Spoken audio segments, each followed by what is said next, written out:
Okay, what's up, guys? This is Mojo with TOG Milsim coming at you today to talk about another information video for TOG's upcoming op, Broken Arrow, coming March 18th through 20th in Burlington, North Carolina at the old Tar Heel missile plant.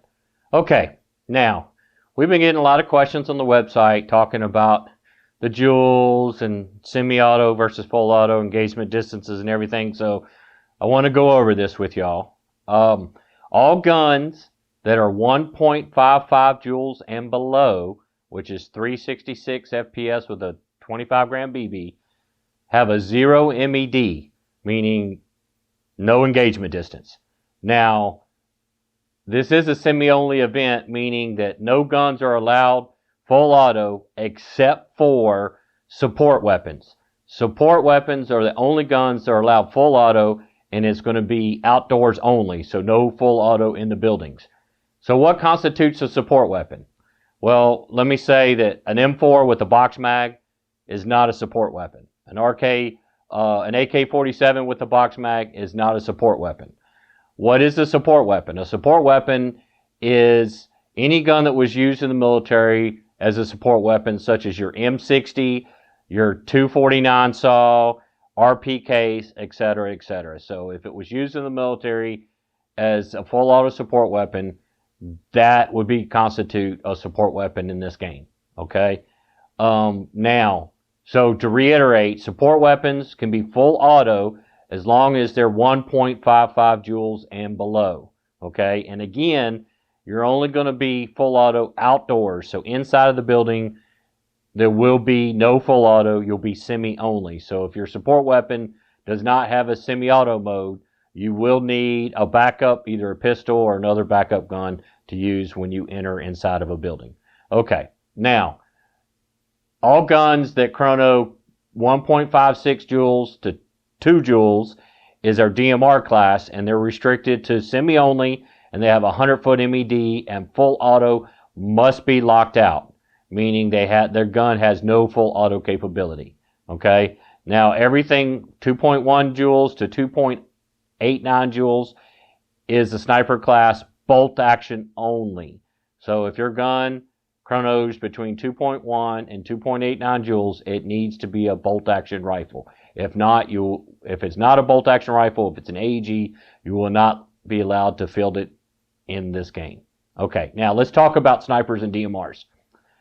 We are going to let each CO pick 2 sniper teams per side to run independently, meaning there'll be a sniper and a spotter, 2 teams of 2, roaming the AO, gaining intel for the CO, doing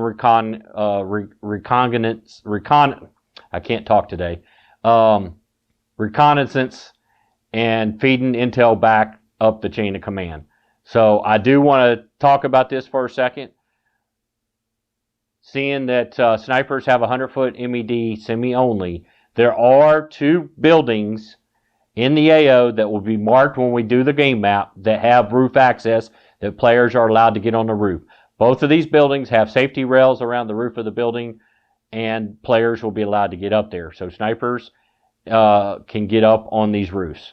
Also, snipers will be allowed to carry their guns into the building to go to what they call a sniper hide, meaning he may decide to go on the 4th floor of a building, perch in a window, and shoot out over the AO. He's allowed to do that. He's not allowed to shoot these guns inside the buildings, but he could be perched in a window shooting out of the building. So for you guys who are playing this sniper or DMR role, it's very important that you bring a pistol or another support weapon that's 1.55 joules and below to use inside the building while you're making your way to your hide to set up to do your sniping. So I'm going to reiterate, snipers and DMRs aren't allowed to fire inside the buildings, but they can take their weapons into the buildings to move to a window to shoot out. So I hope this clears that up for you. Also, something that players still need to bring to the games, make sure you bring to the game, is a good radio. This game is vital that each faction has good comms. So especially for players who signed up for either a platoon leader's position or a squad leader position. Okay, you must have a radio. For you guys who are just regular squad members, it's good for you to have a radio too, to stay in communications with the rest of your squad and your squad leader. But this game, the success of either side, winning or losing this game, is going to rely on good communications. So make sure you bring a good quality radio with you to the game. Now, there will be objectives placed throughout the AO that players will find that you have to call up to your chain of command. Some of these will be coded messages that have to be deciphered. Your COs will be given a cipher to decipher these messages. So as you find these things, it's important that you radio up your chain of command, find out where your CO is, or whoever he designates to be the cipher, so you can get this intel to them. Once they decipher the message, they're going to call into admin the message that was deciphered, and it'll be worth points. So it's very important that, again, that you have good communications, good comms. So as you find these things throughout the AO, you'll be able to radio your chain of command saying, hey, you found intel, what's your location, so we can get it to you. Okay? All right, so next thing we want to talk about is on the camping situation. I've been getting a lot of questions about this.